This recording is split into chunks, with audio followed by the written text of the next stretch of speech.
Thank you for clicking play on the video. I'd like to ask you to click the thumbs up, subscribe to our channel, and ring that notification bell so that you can get alerted every time we bring out great content. Thanks.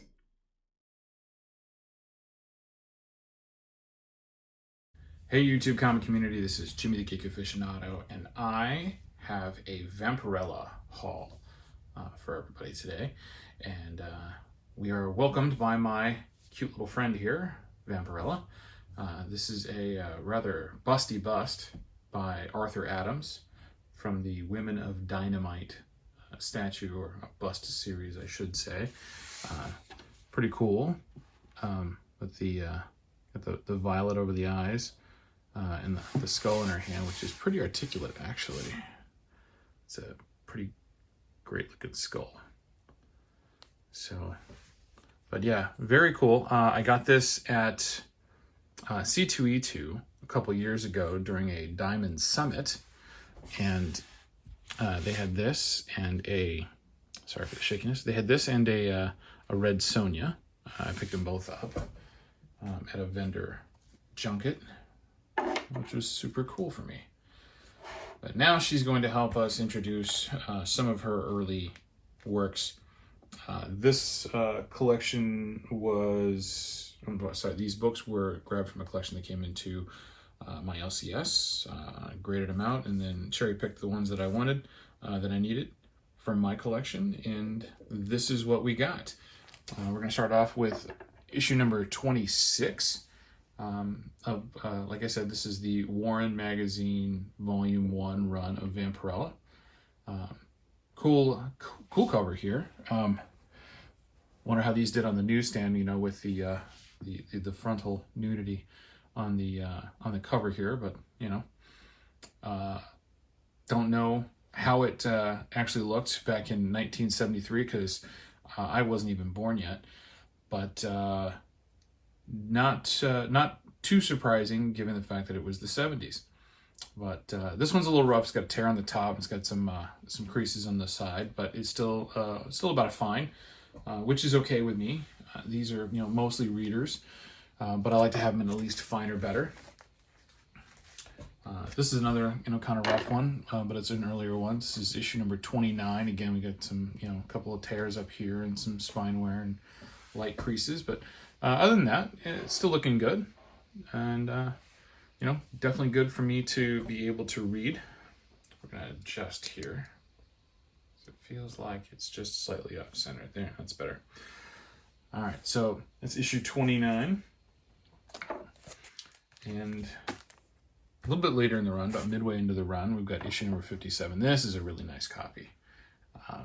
Just great shape on this one.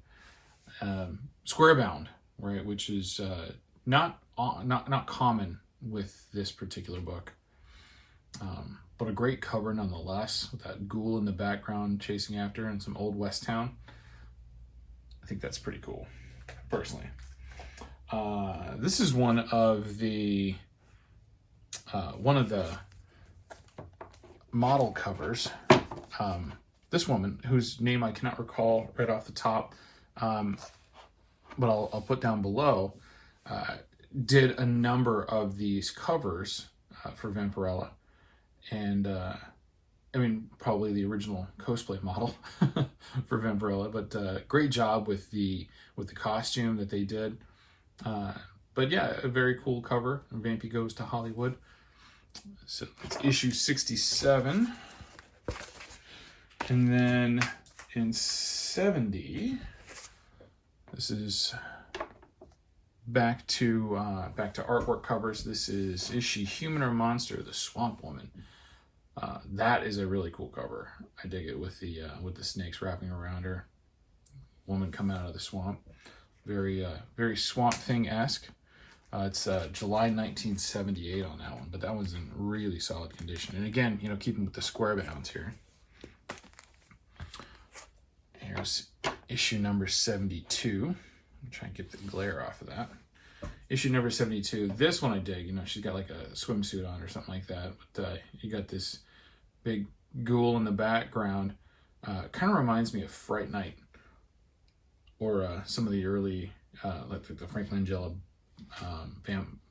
Dracula posters from back in the day. It's from September of '78. Just some slight wear on the sides there.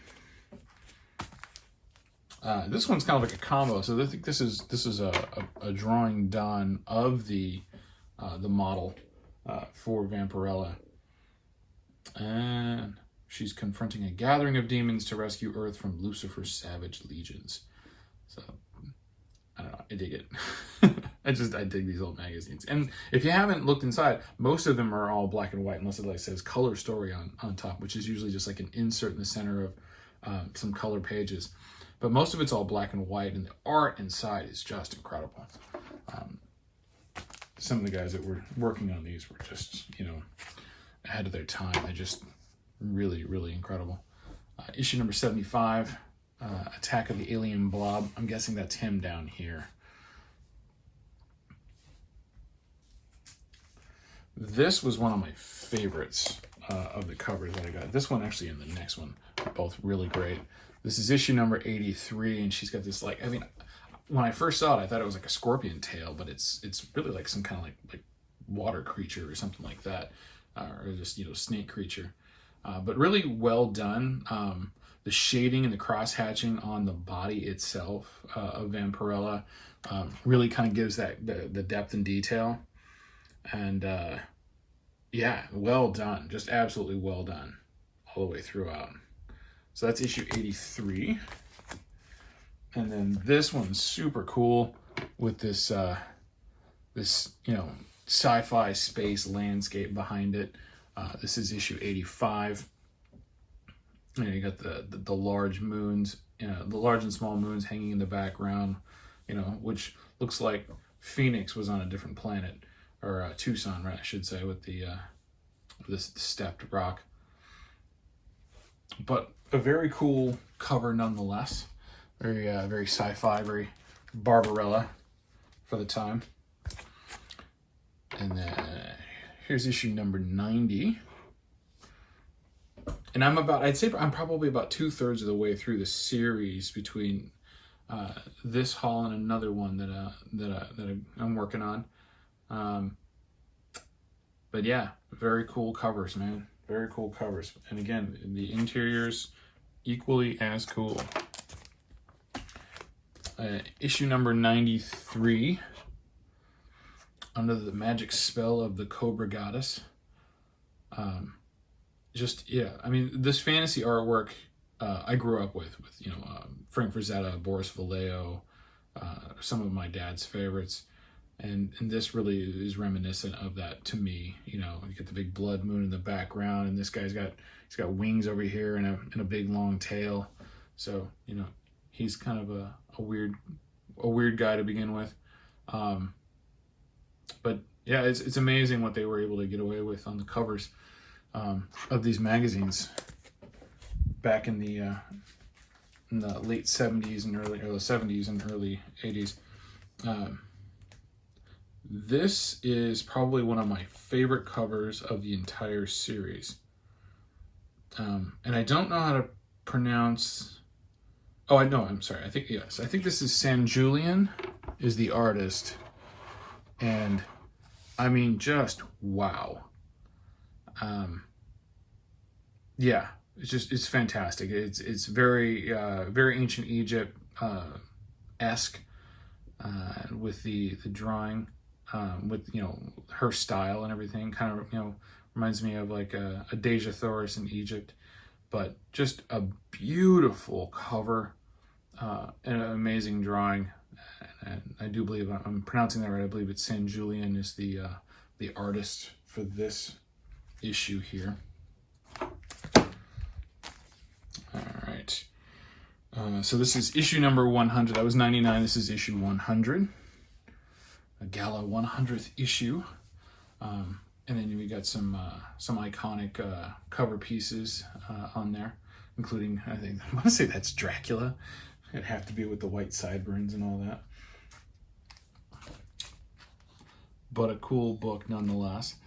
The series didn't go much into the 100s. I want to say the final issue is 113. Yeah, 113. So yeah, it didn't go too far in there.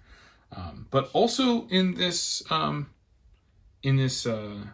collection was this cover, this copy of Eerie Magazine, issue number 130, featuring Vampirella, which is just fantastic. It looks like she's fighting off Frankenstein, He-Man, Ultron, Ant-Man, and some others. But it's and Captain Hook over here. I have no idea. I haven't read it yet. It looks hysterical though. But yeah, I dig this guy with the Ant-Man outfit on. So yeah, gonna enjoy looking at reading that one. But just a fantastic cover, great painted work, and I believe this is by, what is this? Fastner and Larson, if I'm seeing that correctly down here, right down there. Anyway, but great work from them. It's a fantastic cover. I'm gonna leave it with this, and we're gonna end this up. Thanks for watching. Thanks for click and play on the video. Be sure to subscribe to the channel and ring the notification bell, and we'll let you find out when we got more great Vampirella and other stuff that we're showing on the channel. Thanks a lot.